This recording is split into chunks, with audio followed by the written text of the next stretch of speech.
Hello friends, नमस्कार। मैं राजेंद्र यादव आप सभी लोगों का स्वागत करता हूं आपके अपने ही YouTube channel aim with Rajendra पर। फ्रेंड्स, यहां पे आप लोग देख रहे हैं जैसा कि इस वीडियो में आरआरबी एनटीपीसी साइंस का सेट 1 हम यहाँ पे लाए हैं और आगे भी श्रृंखला जारी रहेगी और आपकी ना सिर्फ पूरी साइंस कवर हो जाएगी बल्कि हम सिलेबस के अनुसार सभी सब्जेक्ट कराएंगे। बस थोड़ा सा आप लोग साथ जरूर दें और वीडियो को ज़्यादा से ज़्यादा शेयर करें कि जिससे जितने भी कैंडिडेट्स ने अप्लाई किया है, जो लोग भी पढ़ रहे हैं, उनके पास वीडियो पहुँच सकें और वो भी हमसे जुड़ सकें।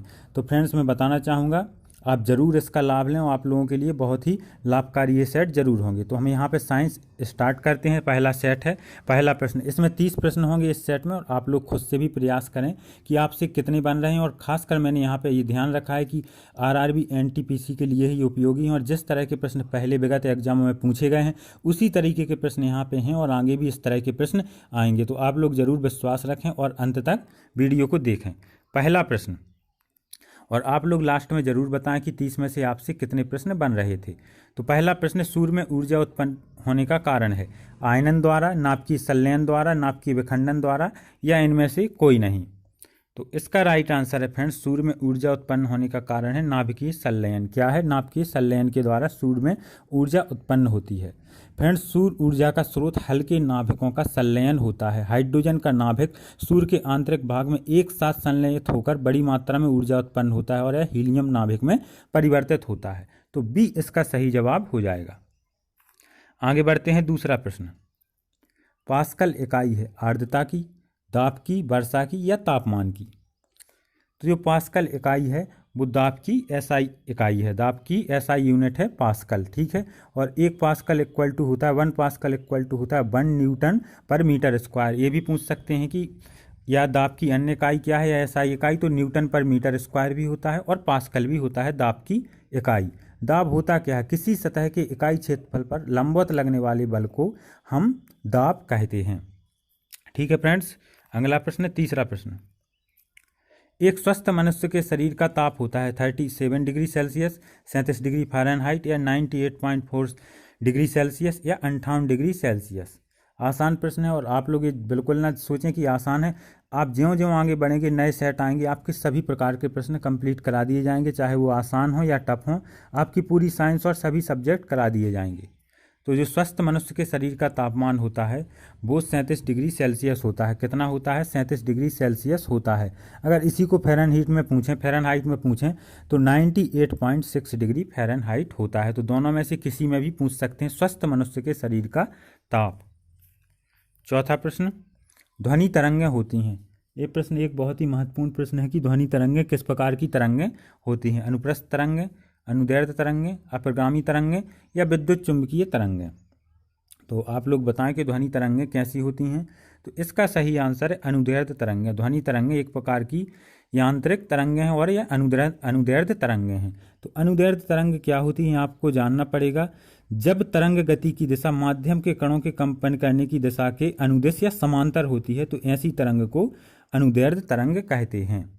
ठीक है। और अनुप्रस्थ तरंगों में जो माध्यम के कणों का कंपन है वो तरंग गति की दिशा के लंबवत होता है। ठीक है। जबकि अनुदैर्ध्य में समांतर ही होता है। तो अनुदैर्ध्य और अनुप्रस्थ तरंगें आप लोग याद रखें। पांचवा प्रश्न, ध्वनि की चाल सर्वाधिक किस माध्यम में होती है? प्रश्न पूछा जाता है तो आपको बताना है कि ध्वनि की चाल सर्वाधिक किस माध्यम में होती है? गैस, द्रव, ठोस, या तीनों में समान होती है? तो इसका सही आंसर है ठोसों में। ध्वनि की चाल सर्वाधिक ठोस माध्यम में सर्वाधिक होती है। ठीक है। जबकि गैसों में सबसे कम होती है। सबसे कम गैसों में, उसके बाद द्रव में, और फिर सर्वाधिक ठोस में होती है ध्वनि की चाल। छठवां प्रश्न, सबसे कम तरंग दैर्ध्य वाला प्रकाश है। इस तरह का प्रश्न पूछ दिया जाता है कि सर्वाधिक तरंग दैर्ध्य वाला, या सबसे कम तरंग दैर्ध्य वाला, या सर्वाधिक आवृत्ति वाला, या सबसे कम आवृत्ति वाला, या सर्वाधिक ऊर्जा वाला, या सबसे कम ऊर्जा वाला। तो मैं तीनों एक साथ इसमें आपको समझा रहा हूं जो आपको समझ में आ जाएगा, फिर कभी भी भूलेगा भी नहीं। तो यहाँ पे उन्होंने क्या पूछा है? सबसे कम तरंग दैर्ध्य वाला प्रकाश है लाल, पीला, नीला, या बैगनी। तो जो सबसे कम तरंग दैर्ध्य वाला प्रकाश है वो होता है फ्रेंड्स बैगनी प्रकाश। बैगनी प्रकाश का तरंग दैर्ध्य सबसे कम होता है। जो तरंग दैर्ध्य है वो आवृत्ति के व्यतिक्रमानुपाती होता है। क्या होता है? तरंग दैर्ध्य आवृत्ति के व्यतिक्रमानुपाती होता है। अगर तरंग दैर्ध्य ज़्यादा है तो उसकी आवृत्ति कम होगी। ठीक है। तो जो सबसे कम तरंग दैर्ध्य वाला प्रकाश मैंने यहाँ पे बैगनी बताया है। तो जब इसका तरंग दैर्ध्य सबसे कम है तो ऊर्जा इसकी सबसे अधिक होगी और आवृत्ति भी सबसे अधिक होगी। तो अगर आपसे आवृत्ति पूछी जाए कि सर्वाधिक आवृत्ति वाला प्रकाश कौन सा है, तो वो बैगनी है। सर्वाधिक आवृत्ति और सबसे कम तरंग दैर्ध्य। और सर्वाधिक अगर हम तरंग दैर्ध्य की बात करें तो लाल रंग का प्रकाश, लाल रंग के प्रकाश का तरंग दैर्ध्य क्या होता है, सर्वाधिक होता है, जबकि आवृत्ति सबसे कम होती है। तो ये चीज़ें आप लोग जरूर याद रखें। 7वां प्रश्न, मानव की सामान्य स्वस्थ आंख के लिए स्पष्ट दृष्टि की न्यूनतम दूरी क्या है? तो इसका सही आंसर है फ्रेंड्स 25 सेंटीमीटर। कितनी है? 25 सेंटीमीटर। तो बी इसका राइट आंसर हो जाएगा। आगे बढ़ते हैं। 8वां प्रश्न, तड़ित चालक का आविष्कार किसने किया? फ्लेमिंग, गार्डनर, बेंजामिन फ्रैंकलिन या इयान हार्वे? मैं आप लोगों को बताना चाहूँगा कि आरआरबी एनटीपीसी में जरूर 2 से 3 प्रश्न ऐसे पूछे जाते हैं आविष्कार से संबंधित। तो आप लोग जरूर सभी कंप्लीट करें और मैं आने वाले वीडियो में समस्त यहाँ पे कंप्लीट करा दूंगा। तो तड़ित चालक का आविष्कार है फ्रेंड्स वो किया है बेंजामिन फ्रैंकलिन ने। तो सी इसका सही आंसर हो जाएगा। आगे बढ़ते हैं। 9वां प्रश्न, आइंस्टीन को नोबेल पुरस्कार से सम्मानित किया गया, किस क्षेत्र में उन्हें दिया गया है नोबेल पुरस्कार? तो आपको बताना है प्रकाश विद्युत प्रभाव के लिए, गति के नियम के लिए, सापेक्षता के सिद्धांत के लिए या इनमें से कोई नहीं। तो आइंस्टीन को जो नोबेल पुरस्कार है वो प्रकाश विद्युत प्रभाव के लिए दिया गया है। तो ये इसका राइट आंसर हो जाएगा। आगे बढ़ते हैं।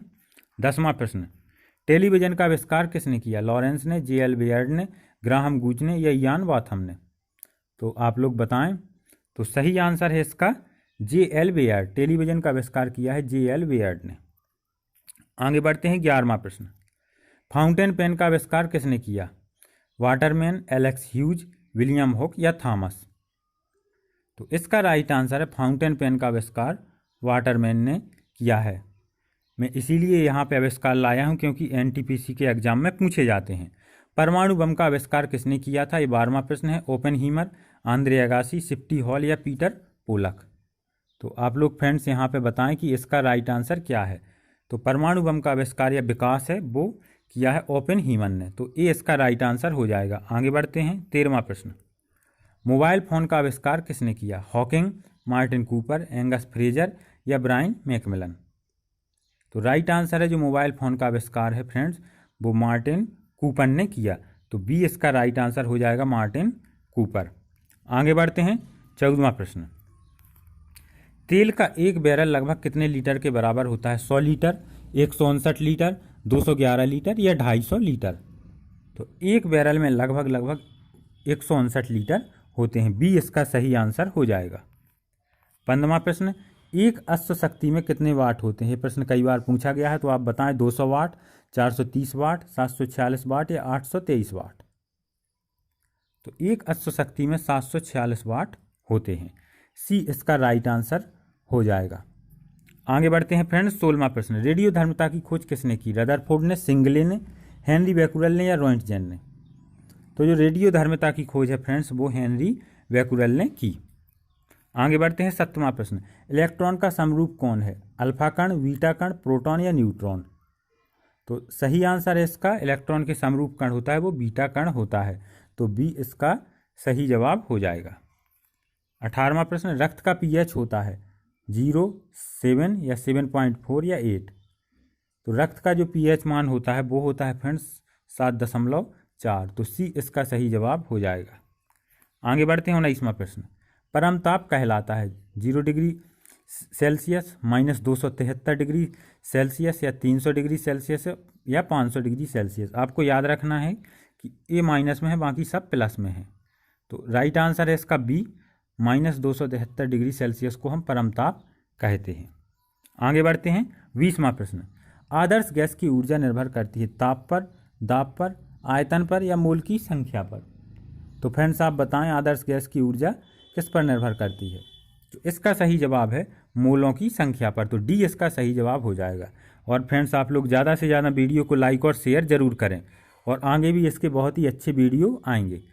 21वां प्रश्न, निम्नलिखित जीवाश्म ईंधन में से कौन सा स्वच्छतम ईंधन है? कोयला, पेट्रोल या प्राकृतिक गैस या डीजल?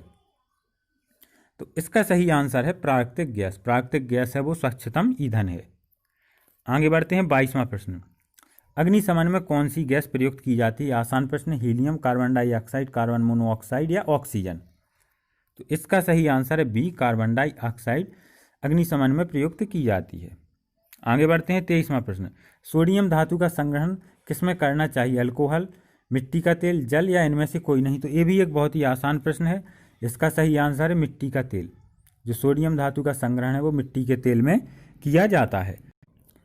24वां प्रश्न। क्लोरोफिल अणु में क्या मौजूद रहता है? तो आपको बताना है मैग्नीज, मैग्नीशियम, आयरन या पोटेशियम? तो फ्रेंड्स आप लोग बताएं कि इसका आंसर क्या है। बहुत ही आसान प्रश्न है। तो क्लोरोफिल अणु में मैग्नीशियम मौजूद रहता है, तो बी इसका राइट आंसर हो जाएगा।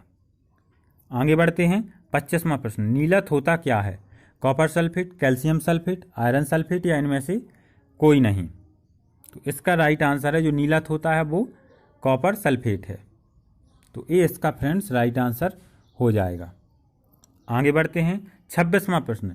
निम्नलिखित में कठोरतम धातु है? सोना, लोहा, प्लेटिनम, टंगस्टन? ये महत्वपूर्ण प्रश्न है और कई बार आरआरबी में पहले पूछा गया है। तो जो कठोरतम धातु है इनमें से वो है प्लेटिनम। तो सी इसका राइट आंसर हो जाएगा। आगे बढ़ते हैं। 27वां प्रश्न। आतिशबाजी में हरा रंग किसके क्लोराइड लवण के कारण दिखाई देता है? सोडियम, बेरियम, कैल्शियम या मैग्नीशियम?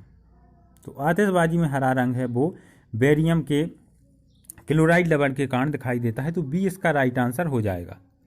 आगे बढ़ते हैं। 28वां प्रश्न। पीतल में कौन सी धातुएं होती हैं? तांबा एवं लोहा, जस्ता एवं लोहा, तांबा एवं जस्ता, निकल और लोहा? तो जो पीतल है फ्रेंड्स वो कॉपर और जिंक से मिलकर बना है। तो सी इसका राइट आंसर हो जाएगा, तांबा एवं जस्ता, कॉपर या जिंक। 29वां प्रश्न। कांच होता है अति तृप्त ठोस, अति शीतित द्रव या अति शीतित गैस या इनमें से कोई नहीं? और फ्रेंड्स आप लोग वीडियो के लास्ट में जरूर 30 में से अपने मार्क्स बताएं और ज़्यादा से ज़्यादा वीडियो को लाइक और शेयर करें। तो फ्रेंड्स इसका आंसर आप बताएं कि क्या होगा। तो राइट आंसर है कांच अति शीतित द्रव होता है। तो बी इसका सही आंसर है अति शीतित द्रव। आखिरी प्रश्न आपका। प्रयोगशाला में संश्लेषित किया जाने वाला प्रथम कार्बनिक यौगिक था? Formic acid, urea, acetic acid या ग्लूकोज? तो इसका सही आंसर है यूरिया। तो बी इसका राइट आंसर हो जाएगा यूरिया। इसी के साथ फ्रेंड्स ये साइंस का वीडियो समाप्त हुआ। धन्यवाद दोस्तों।